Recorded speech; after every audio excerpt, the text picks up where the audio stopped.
اور اسی کو ریپلیس کر دیا جاتا ہے ان کے بیٹے سے جن کا نام محمد رضا شاہ پہلوی تھا۔ تو محمد رضا شاہ پہلوی باپ کا ہی تختہ الٹتا ہے اور 1941 کے اندر آ کے براجمان ہو جاتا ہے۔ خیال یہ بھی کیا جاتا ہے کہ جب یہ تختہ الٹا گیا تو بیٹے نے باپ کے خلاف بغاوت نہیں کی، بلکہ جو ویسٹرن پاورز وہاں پر موجود تھی انہوں نے زبردستی یہ کروایا یا اس کو اکسایا۔ معاملات آگے بڑھتے ہیں، سن 1946 آ جاتا ہے، 3.5 سال کا وقفہ بیچ میں ڈل جاتا ہے جب دونوں ممالک کے درمیان سفارتی تعلقات ختم ہوتے ہیں، دونوں ممالک ایک دوسرے کو پسند نہیں کرتے۔ اب اسی اثناء کے اندر ایک خط لکھتے ہیں کنگ عبدالعزیز محمد رضا شاہ پہلوی کو، اور اس خط میں لکھتے ہیں کہ ہم دونوں ممالک کو ساتھ مل کر کام کرنا چاہیے، تعلقات بہتر کرنے چاہیے، ہم پہلے بھی اچھے تعلقات انجوائے کرتے ہیں اور ہمارے بڑوں نے جو ایک پلان بنایا تھا، جو ان کا مقصد تھا کہ ہم ان دونوں ممالک کو اس خطے کو اچھے طریقے سے لے کر چلیں، تو بھائی واپس آئیں اور اس کے اوپر جڑ جائیں۔ بہرحال دونوں ممالک کی طرف سے کچھ برف پگھلتی ہے، ظاہر ہے کیونکہ سعودی عرب نے جو کیا اس کے بعد ایران نے تعلقات توڑے، اور اس کے بعد سعودی عرب خود ہی خط لکھتا ہے اور لکھ کر وہ کہتا ہے کہ یار چلو let's get back on track. دونوں ممالک آپس میں پھر بیٹھتے ہیں، بات چیت ہوتی ہے، مختلف ادوار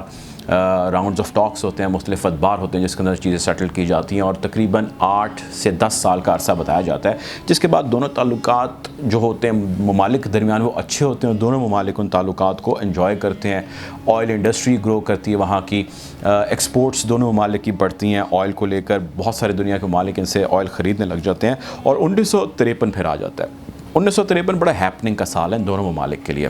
1953 میں کنگ عبدالعزیز جو ہوتے ہیں ان کی ڈیتھ ہو جاتی ہے، ان کی وفات ہو جاتی ہے، اور ادھر ایران میں برطانیہ، فرانس اور امریکہ جو ہے وہ اپنی جڑیں مضبوط کرتے چلے جا رہے ہوتے ہیں،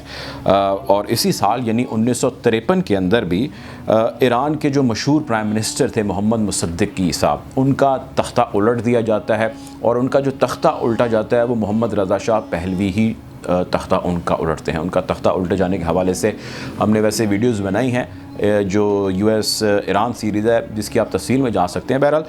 اس میں یہ خیال کیا جا رہا تھا کہ محمد رضا شاہ پہلوی کے پیچھے برطانیہ، فرانس اور ان دونوں کے پیچھے امریکہ کا آشیرواد ان کو حاصل تھا، جس کی بنیاد پہ انہوں نے وہاں کے بہت ہی پاپولر، بہت ہی مشہور، بہت ہی پسند کیے جانے والے پرائم منسٹر محمد مصدق کا تختہ الٹ دیا، اور یہ وہی محمد مصدق ہے جو ایران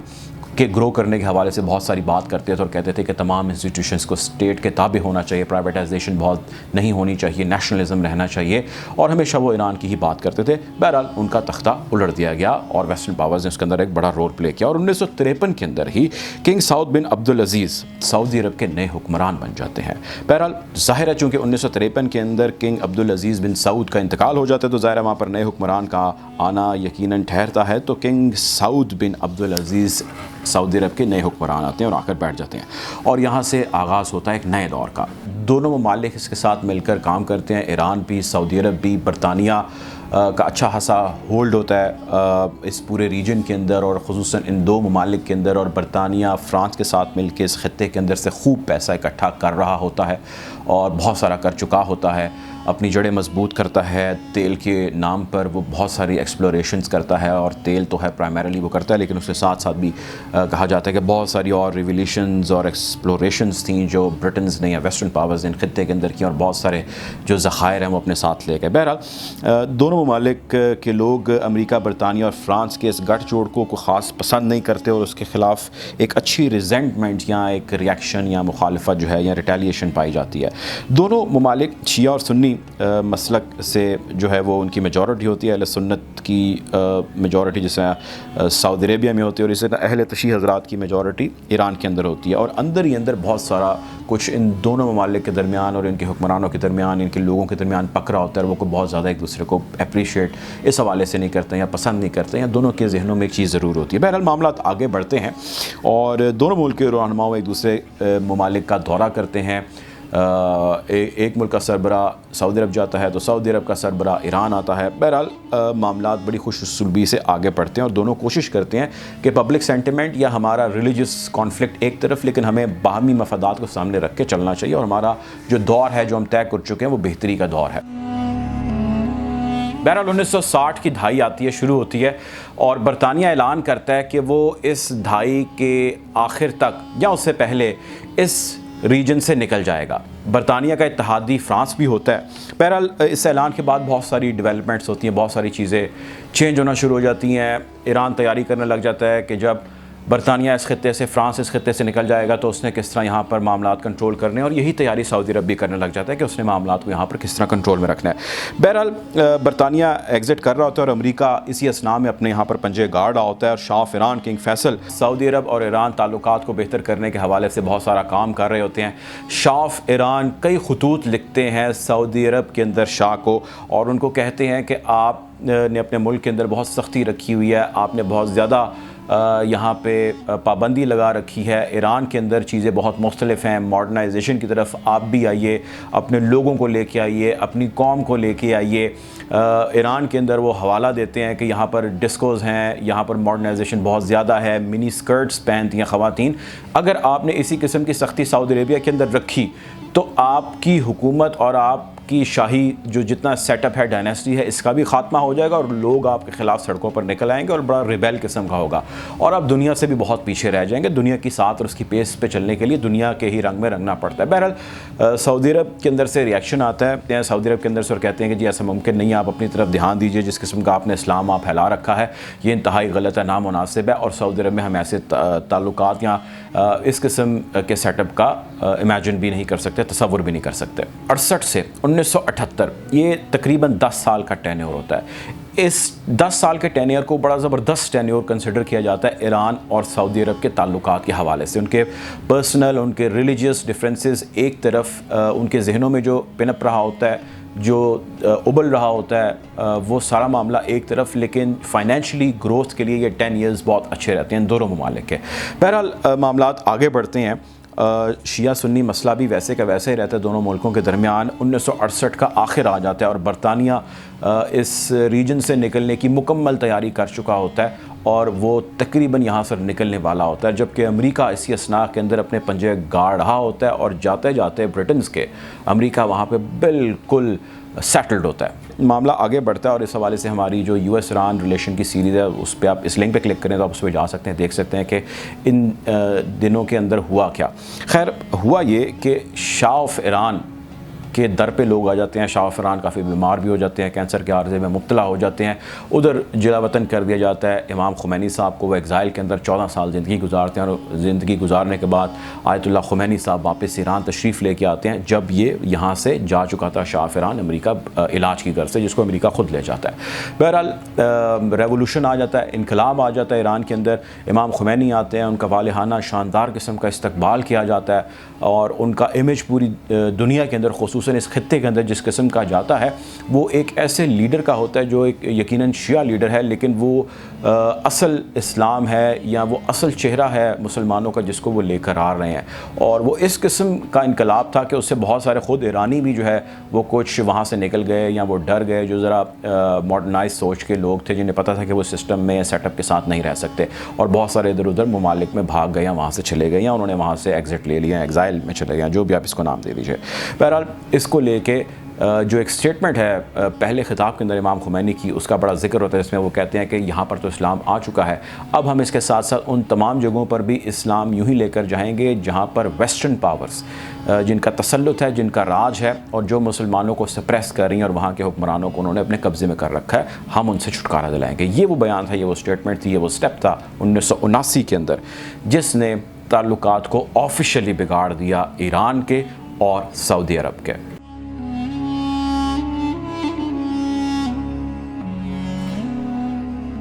یہ وہی انقلاب ہے جس کو شیعہ ریولوشن بھی کہا جاتا ہے۔ دیگر بہت سارے ممالک ہیں جو اس انقلاب سے خوف زدہ تھے، کیونکہ امام خمینی جیسے میں نے ذکر کیا وہ کہہ چکے تھے کہ اس کا دائرہ ہم وسیع کریں گے، اور جہاں پر ویسٹرن تسلط ہے اس سے مسلمانوں کو آزادی دلائی جائے گی۔ بہرحال ان ممالک میں Saudi Arabia, U A E, Oman, Kuwait اور پاکستان وہ ملک تھے جو ایران کے اس ریولوشن سے پریشان تھے اور اس کے خلاف مختلف تدابیر کر رہے تھے۔ پاکستان کے اندر 1979 کے اندر جنرل ضیاء الحق کی حکومت تھی، اور جنرل ضیاء الحق کے بارے میں ایک عام سا خیال یہاں پایا جاتا ہے کہ جنرل ضیاء الحق سعودی عرب کے ایک فور فرنٹ کو لیڈ کرتے ہوئے یہاں پر پاکستان کے اندر بہت ساری سرگرمیاں سر انجام دے رہے تھے، جس میں وہابزم کا پاکستان کے اندر فلورش ہونا، شیعہ کمیونٹی یا شیعہ لوگوں کے اگینسٹ ایک ہیٹرڈ کو پروان چڑھانا جیسے بہت سارے کام تھے جو ضیاء الحق سعودی عرب کی ایما پر پاکستان کے اندر بھی کرتے رہے۔ یہ ایک عام سا پریسیڈنٹ ہے جو یہاں پر پایا جاتا ہے، ایک عام سا تاثر ہے ضیاء الحق کے بارے میں جو ہر زبان زد عام ہے۔ بہرحال ایکسٹریمزم کو کہہ لیجئے کہ بہت زیادہ پروان چڑھانے والے، پاکستان کے اندر وہابزم کو پروان چڑھانے والے ضیاء الحق ہیں۔ یہ بھی پریشان تھے ایران کے ریولوشن سے اور اس حوالے سے مختلف تدابیر کر رہے تھے، پاکستان میں تو کر ہی رہے تھے لیکن ایران کے خلاف بھی بہت ساری چیزیں پلان کیے ہوئے تھے۔ بہرحال معاملات آگے بڑھتے ہیں، 1980 آ جاتا ہے۔ اس سے پہلے 1979 کا جو ہم ذکر کر رہے تھے یہ وہی 1979 ہے جس میں ایران کے ہمسایہ ملک عراق کے اندر صدر بن جاتے ہیں صدام حسین، اور یہ وہی صدام حسین ہے جن کے بارے میں ہم ایک ویڈیو کر چکے ہیں کہ ایران عراق جنگ کا جب آغاز ہوا تو کس قسم کے معاملات تھے اور امریکہ کا کیا رول تھا، لیکن یہ وہی صدام حسین ہے جس کے بارے میں ایک چیز زبان زد عام تھی، مشہور تھی کہ صدام حسین نے 10 سال کی عمر میں پہلا قتل کیا، لڑکپن میں کئی قتل کر چکا تھا، ظالمانہ سوچ اس کے اندر بھری پڑی تھی، اس کو کسی پہ بھی ترس نہیں آتا تھا، یہ اس قسم کی شخصیت کا مالک تھا اور وہ ایک ملک کا صدر بن چکا تھا، اور ایسا صدر بن چکا تھا جو بہت فیوریس قسم کا پریزیڈنٹ کنسیڈر کیا جاتا تھا اور اس کو بہت زیادہ آشیرواد حاصل تھا امریکہ کا۔ بہرحال صدام صدر بن جاتا ہے اور چونکہ ڈرنے والے ممالک میں ایران سے ایک ملک عراق بھی ہوتا ہے تو عراق فوراً حملہ کر دیتا ہے 1980 میں ایران کے اوپر، اور اس طرح آغاز ہو جاتا ہے ایران عراق خوفناک جنگ کا۔ تو اس جنگ کے آغاز کے اوپر ایک بہت ہی دردناک اور ایک المناک تاریخ ہے جو بنی نوع انسان کے سامنے آتی ہے، وہ اس کو دیکھتا ہے، جب پڑھتا ہے، اس کو سنتا ہے تو اس کے رونٹے کھڑے ہو جاتے ہیں کہ کس طرح مسلمان آپس میں کئی سال تک لڑتے رہے اور کئی لاکھ مسلمانوں کو ہی مارتے رہے۔ بہرحال ایران میں غدر مچ جاتا ہے، عراق جو کچھ کر سکتا ہے وہ کرتا ہے، کیمیکل ویپنز کا استعمال کیا جاتا ہے، جتنا بھی ہتھیار ہے جدید اس کا استعمال کیا جاتا ہے، وہ ہتھیار ان کو امریکہ کے آشیرواد سے ملتے ہیں، امریکہ ان کی مدد کرتا ہے، لیکن خالی امریکہ اس کی مدد نہیں کرتا، اس کی مدد کرنے والے میں بہت سارے ممالک، بہت سارے دھڑے ہیں، جن میں ایک بہت بڑا ملک یا ایک بہت بڑا دھڑا سعودی عرب تھا۔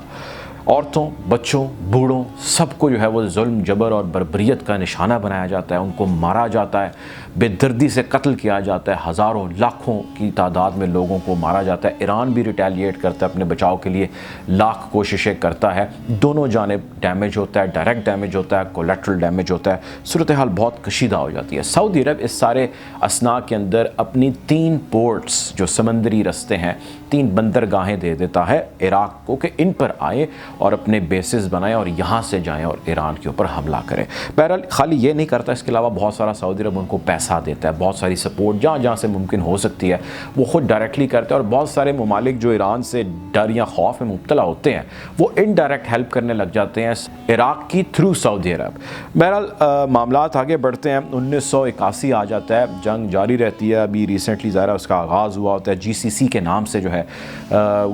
گلف کوآپریشن کونسل کے نام سے ایک تنظیم بنائی جاتی ہے، اس کے اندر 6 ممالک ہوتے ہیں اور ان 6 ممالک کا مقصد یہ ہوتا ہے کہ وہ اپنے سیکیورٹی حصار کو مضبوط کر سکیں اور اپنی پالیسیز کو وضع کر سکیں۔ ان ممالک کے اندر کویت، عمان، قطر، بحرین، UAE اور سعودی عرب ہوتا ہے۔ ان ممالک نے ایران کی 2 چیزیں ہیں جس کے اوپر ناکہ بندی کرنی تھی، ایک چیز یہ تھی کہ ایران کے اندر انقلاب آ چکا تھا تو اس انقلاب سے ان کی سیکیورٹی کو خدشہ تھا، ایک تو انہوں نے اس کے حصار کے اوپر کام کرنا تھا، اور دوسرا کام انہوں نے کرنا تھا کہ ایران عراق جو جنگ جاری ہے اس جنگ کو کس طرح کنٹرول کیا جا سکتا ہے اور اس سے سیکیورٹی کے جو خدشات خطے کے اندر اور ان ممالک کے اندر ان کو کس طرح کم کیا جا سکتا ہے، تو اس نے ان 2 چیزوں کے اوپر کام کرنا شروع کر دیا۔ ایک خیال یہ بھی کیا جاتا ہے کہ 1982 سے آن ورڈ یعنی 1988 تک جب تک یہ جنگ آگے جاری رہی، سعودی عرب نے باضابطہ طور پہ مدد کی عراق کی، ہر سال ان کو 10 سے 12 بلین ڈالرز مدد دے کے، پیسہ دے کے، اور یہ 10 سے 12 بلین ڈالر ایک سال کے اوپر اگر آپ تقسیم کریں تو تقریباً 1 یا سوا ارب ڈالر ہر مہینے سعودی عرب دیتا رہا عراقیوں کو کہ وہ ایرانیوں کے اوپر حملہ کریں، اور یہ جو رقم ان کو دی جاتی تھی یہ وہ تب کا 1 ارب ڈالر اور آج کے 1 ارب ڈالر میں زمین اور آسمان کا فرق ہے۔ تو آپ اندازہ کیجئے کہ اس نے پیسوں کی تجوریاں کھول دی تھیں، اس نے ریالوں کی تجوریاں کھول دی تھیں کہ جو حد تک، جس حد تک ممکن ہو سکتا ہے پیسہ لے، اسلحہ لے، جو بھی چیز چاہیے عراق کو لے اور ایرانیوں کو مارے، اور ان کو اس طرح مارے کہ جس طرح وہ کبھی دنیا میں دوبارہ اٹھ ہی نہ سکے۔ بہرحال ایران اس سے بخوبی واقف ہوتا ہے اور اس کو پتہ ہوتا ہے کہ یہ کیا گیم چل رہی ہے اور اس کے خلاف کس طرح محاذ رائے کی جا رہی ہے، اور سعودی عرب اس کے اندر کس طرح ایندھن کا کام جو ہے وہ اس جنگ کو دے رہا ہے، 1984 آ جاتا ہے، ایران حملہ کر دیتا ہے سعودی عرب کے ایک آئل ٹینکر پہ جو سعودی ٹیریٹری کے اندر ہی ہوتا ہے، ایک ریٹیلیشن کے طور پہ کہ آپ اپنے لمٹس میں رہیں، آپ اپنے کنٹرول میں رہیں۔ سعودی عرب کہتے ہیں کہ جی ہمارا اس جنگ سے تو کوئی تعلق ہی نہیں، اور وہ یہ پچھلے کئی سالوں سے کہتا آتا ہے اور اس کو کبھی بھی اون نہیں کرتا۔ بہرحال سعودی عرب ریٹیلیٹ کرتا ہے اور ریٹیلیٹ کر کے ایک جہاز کو، ہوائی جہاز کو مار گراتا ہے ایران کے، معاملہ کشیدہ ہو جاتا ہے۔ بہرحال دونوں ملکوں کے درمیان ٹینشنز تو چل رہی ہوتی ہیں، سعودی عرب اور ایران کے درمیان کہ دونوں ممالک کے اندر جو میجورٹی ہے، ایک ملک کے اندر یعنی ایران کے اندر اہل تشیع کی میجورٹی ہے اور سعودی عرب کے اندر اہل سنت کی میجورٹی ہے، اور سعودی عرب کے اندر ہی جو سعودی رائل فیملیز ہیں وہ بہت زیادہ وہابزم کو سپورٹ کر رہے ہیں اور وہابزم کو بہت زیادہ وہاں پہ پروان چڑھا رہے ہیں، اور یہ وہی وہابزم ہے جو شیعزم کے سخت خلاف ہیں یا اس کے اینٹی ہے۔ بہرحال سعودی عرب کے اندر حج اور عمرے کی غرض سے آنے والے جو ایرانی ہیں، جو زائرین ہیں، ان کے اوپر بھی خاصی سختیاں کر دی جاتی ہیں، ان کو تنگ کیا جاتا ہے، کبھی ویزا دینے کے لیے، کبھی ویزا پروسیس کے لیے، کبھی چیکنگ کے لیے، کبھی حرم میں جانے کے لیے، تو جو مختلف چیکس ہو سکتے ہیں اس کے اوپر ایرانیوں کو یہ ایک نون فیکٹ بن جاتا ہے اس وقت کہ بہت زیادہ تنگ کرنا شروع کر دیا جاتا ہے سعودیوں کی جانب سے۔ معاملات آگے بڑھتے ہیں اور گھمبیر ہی رہتے ہیں اور گھمبیر ہی آگے معاملات بڑھتے ہیں، اور جب یوں ہی آگے بڑھتے ہیں 1987 کا سال آ جاتا ہے۔ یہ وہ سال ہے جب، جیسا کہ میں نے ذکر کیا، کہ ایران عراق جنگ جاری ہوتی ہے اور وہ قریب ہوتی ہے اپنے ختم ہونے کے۔ سعودی عرب اور ایران کافی حد تک آمنے سامنے آ جاتے ہیں، عراق نے جو کرنا تھا خیر وہ تو اس نے کر لیا۔ خیر دوستو، سن 1987 آتا ہے اور ایک ایسا خوفناک واقعہ ہوتا ہے جس کی تاریخ کم ہی ملتی ہے ایسے واقعات کی۔ 1987 میں 20 سے 25 لاکھ مسلمان اس سال کی جو بھی ریشو چل رہی ہوتی ہے اس حساب سے پہنچتے مکہ مکرمہ میں، اور اپنا جو ہولی سائٹ ہے مسلمانوں کی خانہ کعبہ، وہاں پر پہنچ کر اپنا جس طرح فریضہ ہے حج کا وہ ادا کرتے ہیں، اور اس میں مختلف ممالک سے آئے مختلف لوگوں کی تعداد موجود ہوتی ہے، اور ان کا کام یہی ہوتا ہے جس غرض سے وہ وہاں پر آئے ہیں کہ وہ آئیں اور حج کریں اور واپس اپنے ممالک کو جائیں۔ اچانک ایک دن دوپہر کے بعد کا وقت بتایا جاتا ہے کہ حرم کے اندر ایک دم سے گولیوں کی گھن گھرج سنائی دیتی ہے، شور مچ جاتا ہے، کوہرام برپا ہو جاتا ہے اور ہر کوئی بھاگنے لگ جاتا ہے۔ اور ہوتا یہ ہے، واقعہ یہ پیش آتا ہے کہ سعودی سیکیورٹی فورسز اور ایران سے آئے زائرین جو حج کرنے آئے ہوتے ہیں وہ آمنے سامنے ہو جاتے ہیں، اور ایک جنگ کا سا سما حرم کے اندر بن جاتا ہے، خانہ کعبہ کے اندر بن جاتا ہے۔ جتنے لوگ وہاں پر موجود ہوتے ہیں ان کے گرد خوف کی فضا ہوتی ہے۔ سعودی سیکیورٹی فورسز حملہ کرتی ہے ایرانی زائرین کے اوپر، اور یہ کہتی ہے ہم نے حملہ اس لیے کیا کیونکہ ہم نے ان کو روکا، یہ ہمارے اصولوں کے خلاف کام کر رہے تھے، اور کام یہ کر رہے تھے کہ امریکہ مرد آباد، اسرائیل مرد آباد کے نعرے لگا رہے تھے، اور ان کے پاس پوسٹرز تھے امام خمینی صاحب کے۔ تو یہ وہ چیز ہے جس کو ہم حرم کے اندر الاؤ نہیں کرتے۔ بہرحال اس کی نفی فوراً ایرانیوں نے کی، اور انہوں نے کہا جی ہم تو ان آرمڈ آئے ہیں، ہمارے پاس نہ کوئی ہتھیار ہے، نہ کوئی ایسی چیز ہے، ہمیں اندر آتے چیکنگ کی جاتی ہے، مختلف چیکس ہیں جس سے ہم گزرتے ہیں، تو یہ کس طرح ممکن ہے کہ ہم ان کے اوپر حملہ آور ہوں اور ہم اس قسم کے پوسٹرز ہم نے آویزہ کیے ہوں، یا ہم کسی بھی طرح سیکیورٹی فورسز پر حاوی ہو سکیں۔ اگر آپ اپنی عقیدت کے اندر، احترام کے اندر، یا اپنے غم و غصے کے اندر کسی ملک کے خلاف کچھ کہہ رہے ہیں تو وہ اس کا ذاتی فعل ہے، وہ جو بھی کہے۔ بہرحال معاملہ کافی گڑبڑ ہو جاتا ہے، اور اس طرح بالکل دونوں آمنے سامنے ہو جاتے ہیں۔ اور یہ کہنے والے کہتے ہیں کہ اس وقت جو ایرانی دھڑا تھا اس کے اندر پاکستان سے گئے جو شیعہ کمیونٹی کے لوگ تھے وہ بھی ان کے ساتھ ہو گئے، لبنان سے گئے شیعہ کمیونٹی کے لوگ جو تھے وہ بھی ان کے ساتھ ہو گئے، اور دوسری جانب جو سیکیورٹی فورسز سعودی عرب کی وہ تھیں۔ اب غدر مچ جاتا ہے، بھگدڑ مچ جاتی ہے، ظاہر لوگ ڈر جاتے ہیں، بھاگنے لگ جاتے ہیں، لاکھوں کی تعداد میں وہاں پر لوگ موجود ہوتے ہیں، اور اس بھگدڑ کے نتیجے میں 400 کے قریب لوگ جاں بحق ہو جاتے ہیں، مارے جاتے ہیں۔ اور ان جاں بحق ہو جانے والوں میں مختلف تعداد آتی ہیں، لیکن جو ایک محتاط اندازہ ہے اس کے مطابق 275 یعنی 250 کے قریب ایرانی مارے جاتے ہیں، 85 کے قریب سعودی مارے جاتے ہیں، اور 42 کے قریب مختلف دیگر ممالک کے لوگ ہیں جو اس بھگدڑ یا اس سکفل کے اندر مارے جاتے ہیں۔ ایران کے اندر اس کا شدید ریاکشن آتا ہے، شدید غم و غصہ آتا ہے، ایرانی گورنمنٹ شدید ریٹیلیٹ کرتی ہے، اور وہ اس کی نفی کرتی ہے، کنڈیم کرتی ہے، اور وہ کہتی ہے کہ ہم بار بار یہ چیز کہتے آ رہے ہیں کہ سعودیز ایرانیوں کے گرد گھیرا تنگ کر رہے ہیں، وہ چاہتے ہیں کہ یہ لوگ یہاں پر عمرہ یا حج کرنے نہ آئیں، یہ ان کی ڈیلیبریٹ کوشش ہے۔ وہ چاہتے تھے کہ حرم کے اندر ایسا ایک واقعہ ہو، وہ چاہتے تھے کہ ایرانی ہی ایسا کوئی واقعہ کریں جس سے ہم ان کے اوپر بعد میں پابندیاں لگا سکیں، یہاں پابندیاں نہ لگائیں، کچھ اس قسم کا ماحول کر دے کہ وہ پابندیوں کے قریب بن جائے اور ایرانیوں کا سعودی عرب کے اندر آنا، حرم کے اندر آنا بند ہو جائے، منع ہو جائے۔ یہ ایرانیوں کا موقف تھا۔ لوگوں کے اندر شدید کا غصہ پایا جاتا ہے، ان کے اپنے پیارے مارے جاتے ہیں جو وہاں پر گئے ہوتے ہیں، لوگ سڑکوں پہ آ جاتے ہیں، سعودی عرب کے خلاف اور کویت کے خلاف شدید نعرے بازی ہوتی ہے اور لوگ ریٹیلیشن کے اندر ان کی ایمبیسیز پہ جو تہران میں ہوتی ہیں اس پہ حملہ کر دیتے ہیں، اور وہاں پہ یہ بھی کہا جاتا ہے کہ کچھ سعودیوں کو یرغمال بھی بنایا جاتا ہے اور ان سعودیوں کو بعد میں خیر چھوڑ دیا جاتا ہے، لیکن ایمبیسیز کا گھیراؤ ہو جاتا ہے اور پوری دنیا کی نظریں اور خبریں جو ہے وہ ساری اس طرف فوکسڈ ہو جاتی ہیں۔ ایران صورتحال کے اوپر شدید رد عمل دیتا ہے، سعودی عرب بھی کسی سے پیچھے نہیں رہتا، وہ بھی شدید رد عمل دیتا ہے اور نئی پالیسیز لے آتا ہے، اور وہ کہتا ہے کہ ہمارے جو اصولوں کے خلاف چلے گا اس کے ساتھ ہمیشہ یہی ہوگا، اور جو کوئی بھی اس کی نفی کرے گا ہم اس کے ساتھ یہی سلوک کریں گے۔ ساتھ ہی ساتھ ہم ایرانیوں کے اوپر کچھ مزید سختیاں لگا رہے ہیں، کچھ مزید پابندیاں لگا رہے ہیں جن چیکس سے ان کو گزر کے یہاں پر آ کے حج یا عمرہ ادا کرنے کا موقع فراہم کیا جا سکے گا، اور ایرانیوں کے نزدیک وہ مزید چیکس نہیں تھے یا وہ مزید سختی نہیں تھی، بلکہ وہ تقریباً بائیکاٹ تھا ایرانیوں کا جو سعودی عرب کر چکا تھا۔ چنانچہ وہ سعودی عرب مانے یا نہ مانے، لیکن ایران اس بات کو سمجھ چکا تھا، اعلان کر چکا تھا کہ جی this is almost a boycott, so consider this a boycott, جو اس وقت کی اسٹیٹمنٹ سے۔ بہرحال یہ 1987 کا میں نے آپ سے ذکر کیا جو ایک خوفناک ہولناک واقعہ ہوتا ہے، اور سن 1988 آ جاتا ہے، اور وہ یہ سال تھا جس سال کے اندر ایران اور عراق کی جنگ ختم ہو جاتی ہے۔ یونائٹڈ نیشن ایک کلیدی کردار بالآخر ادا کر ہی دیتا ہے، اس کو خیال آ ہی جاتا ہے اور وہ دونوں ممالک کے درمیان جنگ بندی کا معاہدہ کروا دیتا ہے۔ سعودی عرب کے اور ایران کے تعلقات اسی اثناء میں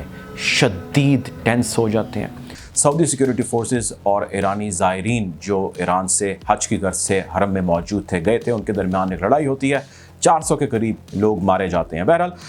معاملات اتنی آسانی سے تو ظاہر سیٹل نہیں ہوتے، دونوں ممالک کے درمیان سفارتی روابط بھی ایک دفعہ ختم ہو جاتے ہیں، کافی شدت آ جاتی ہے، تعلقات کے اندر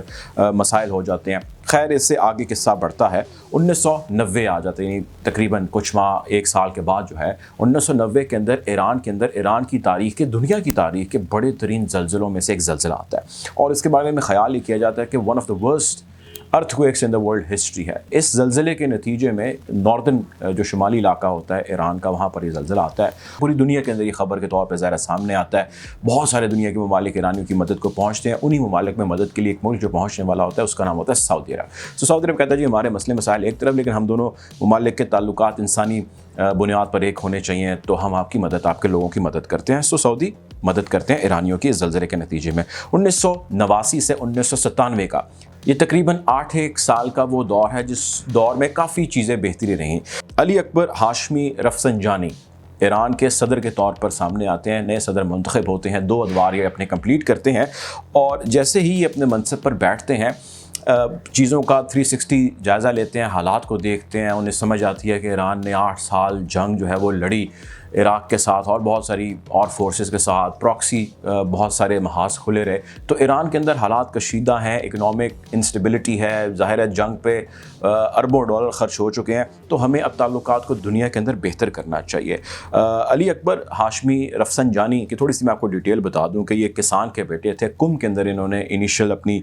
تعلیم حاصل کی، امام خمینی کی کیبنٹ کے اندر کافی قریب رفقا کے اندر ان کا شمار کیا جاتا ہے۔ بہرحال وہ آتے ہیں، منصب پر بیٹھتے ہیں، حالات دیکھتے ہیں، اور چونکہ وہ بھانپ لیتے ہیں اس لیے وہ یہ طے کرتے ہیں کہ ایران اپنے آپ کو جو آئسولیشن اس کی ڈپلومیٹک ہے، سفارتی سطح پر جو وہ ایلینیٹ ہو رہا ہے یا ہو چکا ہے یا جو آئسولیٹڈ ہے، اس کو ختم کیا جائے، اس خلیج کو کم کیا جائے، اور ساتھ ہی ساتھ ایران کو لے کے جو ایک کنزرویٹو سوچ ہے کہ جی یہ بہت کنزرویٹو سوچ والا ملک ہے، اس کو ختم کیا جائے، اس کو کم کیا جائے، اس پر وہ کام شروع کر دیتے ہیں۔ سعودی عرب کے ساتھ ڈپلومیٹک ریلیشنز میں کافی حد تک نرمی آتی ہے، کچھ سعودی بھی ریئلائز کرتے ہیں کہ یار لیٹس جوائن ہینڈز اور دوبارہ مل کر ایک ساتھ کام کرتے ہیں، دونوں ممالک واپس ہاتھ ملاتے ہیں اور ایک نئے دور کا آغاز ہوتا ہے. دونوں ممالک آپس میں تجارت کرتے ہیں. تجارت وقت کے ساتھ ساتھ دونوں ممالک کی بڑھتی چلی جاتی ہے. ہوائی جہاز کے ذریعے جو سفر ہے اس کے کرنے والوں کی تعداد بڑھ جاتی ہے. دونوں ممالک کے جو شہری ہیں وہ ایک دوسرے ملک میں آنے جانے لگ جاتے ہیں. نوکریاں ملنے لگ جاتی ہیں. تو حالات دونوں ملکوں کے درمیان کافی حد تک نارملائز ہونے لگ جاتے ہیں ایز کمپیئر ٹو جو اس سے پہلے وہ ایک شدت جس میں آ چکی تھی اور جس کے اندر بالکل ایک دوسرے کا بائیک آؤٹ ہو چکا تھا. 1997 آتے ہیں. رفسنجانی صاحب کی حکومت ختم ہو جاتی ہے اور محمد خاتمی صاحب ایران کے نئے صدر بنتے ہیں. ایران کے نئے صدر کے منصب پر بیٹھتے ہیں. محمد خاتمی صاحب کے بارے میں خیر بہت ساری چیزیں جو ہے وہ بہت حوالوں سے مشہور ہیں, لیکن محمد خاتمی صاحب کے بارے میں ایک چیز جو سب سے زیادہ مشہور تھی وہ یہ تھی کہ بڑے خوش شکل ہیں. اور محمد خاتمی صاحب چونکہ بڑے انلائٹن سوچ کے بھی ہیں, بڑے ماڈریٹ سوچ کے بھی ہیں, سوشل ایشوز پہ بڑی وہ گہری نظر رکھتے ہیں. اس کے ساتھ ساتھ وہ ماڈریٹ پالیسی جو ہے اس کو لے کر چلتے ہیں. پڑھے لکھے ہیں, قم سے بھی انہوں نے تعلیم حاصل کی. اس کے ساتھ ساتھ وہ ایک استاد رہ چکے تھے. تو بہت سارے حوالوں سے کافی زیادہ مقبول تھے اور ان کی مقبولیت جو ہے وہ بہت زیادہ تھی ایران کی خصوصاً نوجوان نسل کے اندر. بہرحال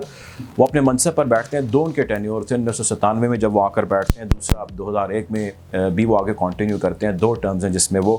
صدر رہتے ہیں ایران کے 1997 سے لے کے 2005 تک. 1997 میں جب وہ آتے ہیں تو آ کے سعودی عرب کے جو کنگ آف عبداللہ ہیں ان کے ساتھ رابطہ کرتے ہیں. کنگ آف عبداللہ بھی ان کو ویلکم کرتے ہیں. دونوں میں بڑے اچھے بات چیت ہوتی ہے, روابط ہوتے ہیں, تعلقات ہوتے ہیں.